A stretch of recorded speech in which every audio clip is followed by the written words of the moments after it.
Our paper is titled Political Economy of American Spending in Andhra Pradesh. Despite impressive rates of overall economic growth, poverty and underdevelopment persist in India. The World Bank shows that about a third of all households still remain below the poverty line. Provided the right institutional environment exists and projects are well targeted, investment in infrastructure is one way to possibly spur economic growth and to reduce income inequality while increasing income at the same time. Not only at the macroeconomic growth level, but Indian households also show a clear demand for improvements in public infrastructure through surveys. Despite these stated preferences, voters may not necessarily respond to public good allocation by the government. This is noted in a number of different surveys. And specific to this context, voters in West Bengal are shown to respond much more favorably to private good allocation than they are to public good allocation, despite the fact that they're benefiting from the latter. Historically, and perhaps as a result, large public works projects have contributed to a very small portion of the budget in India overall. Taken together, if the utility of a public leader is maximized by obtaining re-election, then he or she may underinvest in infrastructure and other public goods, especially relative to what may be socially optimal to spur long-run economic growth. However, the Mahatma Gandhi National Rural Employment Guarantee Scheme may act as an interesting program to provide both the necessary public and private goods in one program. We see the public good provision through small-scale infrastructure projects and the private good provisions through work opportunities and income transfers. Because of that, there is this opportunity to both maximize public good, but also to provide the necessary private goods that will encourage the voting patterns that may benefit the ruling party. While I certainly don't need to provide this audience with much context on the program, I do just want to point out that this program does provide this unique opportunity for looking at both public and private goods in one program, hence our interest in the political economy dimensions as well.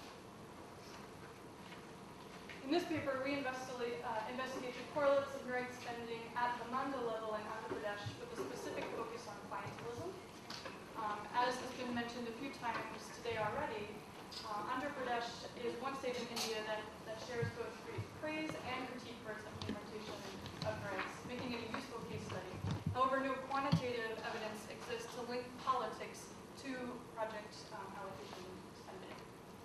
The timely placement of an election in 2009, where the national and state level incumbent coalition, the United Progressive Alliance, won re-election, allows us this unique opportunity to separately econometrically test to what extent the project funds were allocated with vote buying, patronage, and the overall needs of the mandal in mind. I also don't need to tell this audience that NREGS was intended to be implemented as a bottom-up or a demand-driven program. At the village level, labor is supposed to be aggregated and then projects proposed.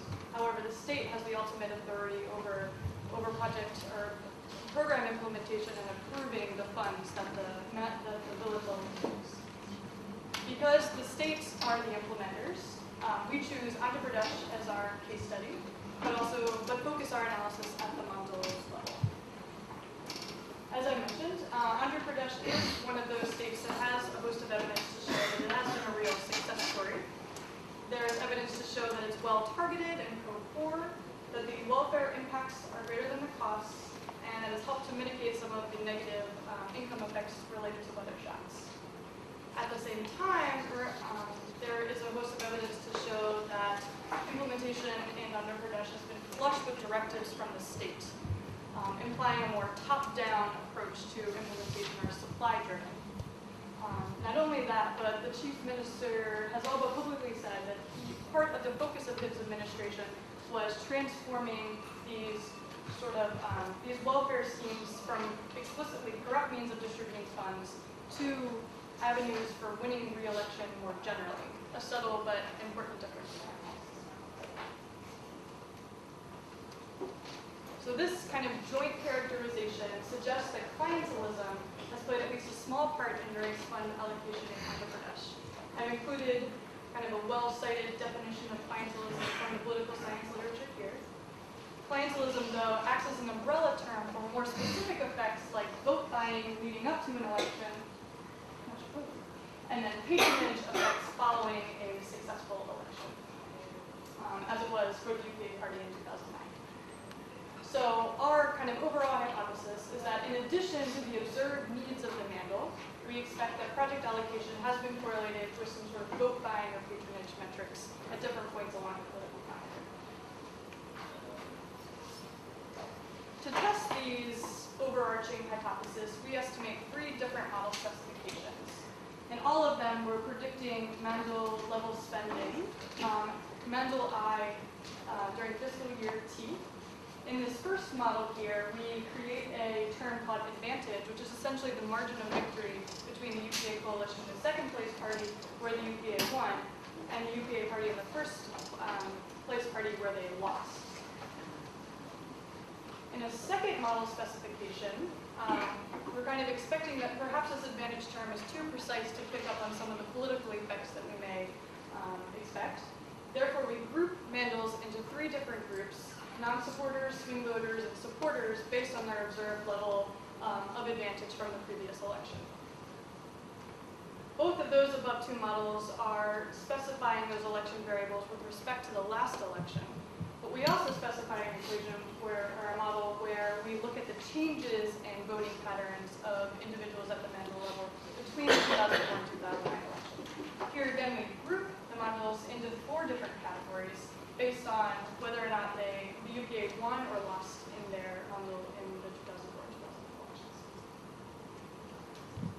So in our paper, we go through great lengths to specify a number of testable hypotheses of how we can kind of get at vote buying and patronage effects. So as to make my time, I'm going to try to go through these a little bit more quickly than I read this. So our first overarching hypothesis is that vote buying was present in those years leading up to the 2009 election. So those first few years of rising. To test that, we can use both the alpha and the beta equations, those first 2 equations, where we specify the bolded terms with respect to the UPA party's standing in the 2004 election. To look for evidence of overall vote buying, we're basically just looking at the joint significance of those variables in each of the models. Where we can reject the null hypothesis that vote buying was not present in those initial years, we can then take it a step further to look at who specifically the UPA coalition was buying votes from. In the political science literature, there are 2 main schools of thoughts. One that says that politicians can or should be focusing on swing voters, and another that says that politicians should be focusing their efforts on core supporters, especially when politicians are risk averse. We've named 2 different hypotheses that we can directly test for these 2 specific effects in our data. Then, after the 2009 election, where the UPA coalition won, we're also interested in what sort of patronage effects we find. We can re-specify those advantage terms with respect to the 2009 election, and then perform a test that looks essentially like our vote buying test, which we call the weak test here, for the joint significance of those terms. And then as a stronger test, we're looking to see to what extent there's no diminishing relationship at higher ends of the advantage term. So those that voted most strongly in favor of the UPA coalition are rewarded just as heavily. Because that test is, again, with respect to just the last election, we do specify that 3rd gamma equation where we look at changes in voting patterns between the 2004 and 2009 elections. In particular, we expect that those mandals that moved towards the UPA coalition will be rewarded with more rights funds, whereas those that retreated from the UPA coalition or were consistent non-supporters will actually be punished by receiving less funds than the other mandals. In addition to those political-based hypotheses, we also expect and hope that the needs of variables will be considered when allocating funds. To test this, we specify 1 vector of variables that are time invariant, that are observed before the start of grants. I've listed all of those here. One of the main things that we're interested in is what sort of types of individuals appear to have been more targeted than others. One of our hypotheses that we're interested to test is to what extent casual agricultural laborers have been targeted, or areas with more casual agricultural laborers have been targeted relative to those areas that are mainly primary cultivators. Then we're also able to look more specifically at how responsive the program has been to changes in agricultural conditions and therefore the labor market variation across the important agricultural seasons and years. To do that, we create a variable called rainfall shock, which essentially shows us where there are below average rainfall levels in each of these two important seasons.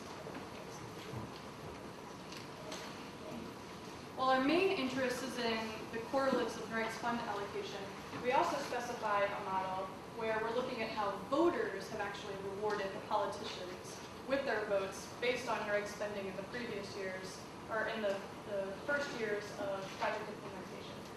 To do that, we create this advantage change variable, which is exactly as it sounds, the change in advantage between the 2004 and 2009 elections, where we find that this coefficient on total aggregate NREG's funds before the election is statistically significant. We can say that voters have moved towards the UPA coalition based on the observed spending levels in those first few years. Because it may be the case that local level incumbent parties are seen as the implementers of NREGs, even though that this program is sort of a flagship of the UPA coalition, we re-specify this model with respect to the local level incumbent parties instead to see if there are any differences in our hypotheses. So all of the data that we include in our analysis comes from publicly available sources. We've downloaded the NREG spending amounts from the government website, specified at the mandal level. We also use the population census and agricultural census from before the NREG started. We match that with georeferenced rainfall data, and then we create our voting variables using assembly constituency level election data from 2004 and 2009, which is best matched to the mandal level, and kind of the lowest level of disaggregation that we can get with publicly available election data. After manually merging all of these data sets together, we have about a little over 1,000 mandals in our data set, which is a vast majority of those that occur in the population census. So Maximo gave a little preview of our results earlier, but I'll provide just a little bit more detail here. With respect to vote buying, we failed to reject the null hypothesis that politics played no part in project allocation before the 2009 election. Indeed, this is robust to a number of different other model specifications that we tried, one of which is kind of creating a more narrow list of strong supporters of the UPA coalition.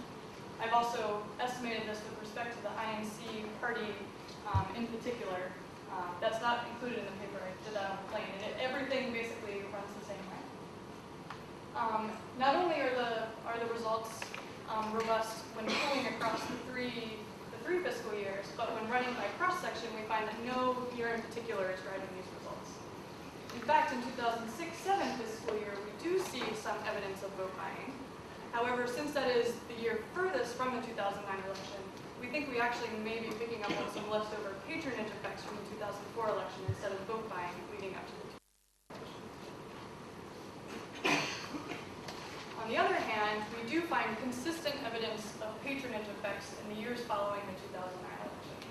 We can reject that weak null hypothesis that politics played no part, and we can also reject that stronger hypothesis that those mandals that are at the higher end of the advantage distribution are actually not even experiencing any tapering effects.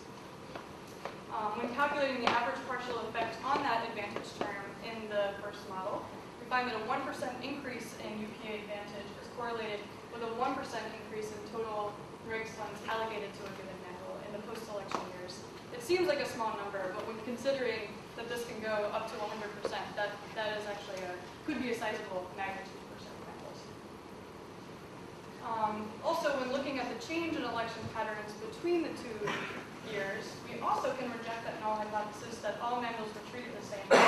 Indeed, those mandals that move towards the UPA coalition are rewarded and those that retreated from and were punished, as we call it, by receiving less funds.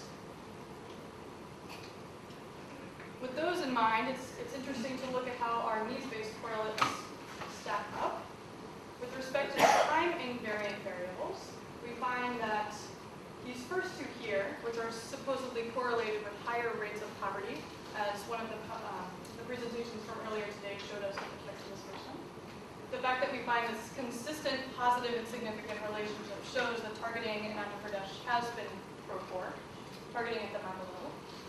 However, when looking specifically at the portions of the population that describe themselves as casual agricultural laborers versus primary cultivators, we find that before the election, mandals with a higher percentage of laborers were well targeted, but the reverse occurs in the years following the 2009 election. Therefore, implying that where the casual agricultural laborers are the ones that will need more benefits under a program such as this, targeting was actually better before the election than in the years after.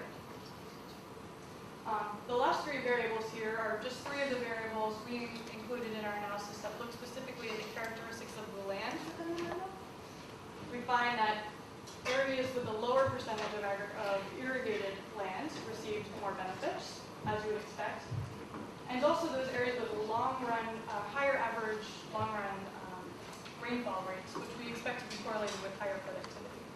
Taken together, those imply that targeting has been pretty good in areas where we expect there would be kind of better spillover effects in the agricultural sector. When looking at our rainfall shock variables, we find that negative rainfall shock in the main Kharif season has been well correlated with REGS funds, both in the pre and the post-election years. However, with respect to the Rabi season in the post-election years, we see that there's actually this negative correlation, implying again that the post-2000 years did not provide as responsive a program as the pre-2009 years. So, taken together over this full slide, we could say that needs-based targeting has worked pretty well in Andhra Pradesh over the course of the years we can investigate. However, it appears to have been better in the early years of the program than the later years of the program, which is consistent with some of the other stories that we've heard here today. In summary, we do not find evidence of blatant vote buying before the 2009 election, but do find that patronage played a part in REGS fund distribution after the 2009 election, all while still targeting public resources based on the observed needs of the mandal over time. Maximo showed you a little bit of this earlier, but we've just done an easy decomposition of the R squared, and do find, again, that the needs-based variables do explain most of the variation that we observe in REGS funding at the mandal level. And this is particularly interesting in the post-2009 election year, where we do see that patronage effects were statistically significant throughout many different robustness tests. Indeed, these vote buying and patronage effects account for only 1 to 5% of the overall variation in REGS funds. Remember that we're also interested in seeing how voters rewarded politicians with their votes in the 2009 elections. We reject the null hypothesis that REGS expenditures played no part in the UPA's 2009 victory at the state level.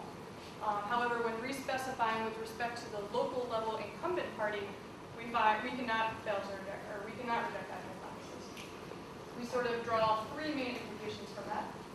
One, this implies that voters attribute REGS to the UPA coalition even when a different party is in power at the local level.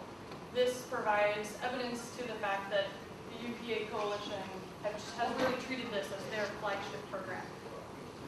Not only that, but this adds to a growing body of literature showing the importance of this scheme in particular on this important 2009 victory. And because we find no evidence of blatant vote buying in the years leading up to election, it appears that voters are not responding to this blatant clientelism, but merely the fact that the program was actually well targeted in those initial years.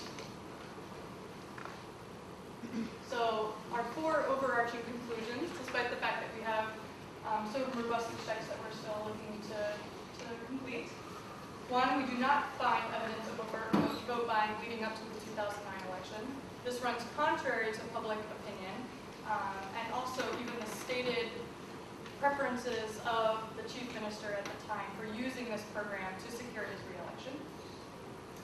Two, we do find evidence that the distribution of funds after the 2009 election was politically motivated.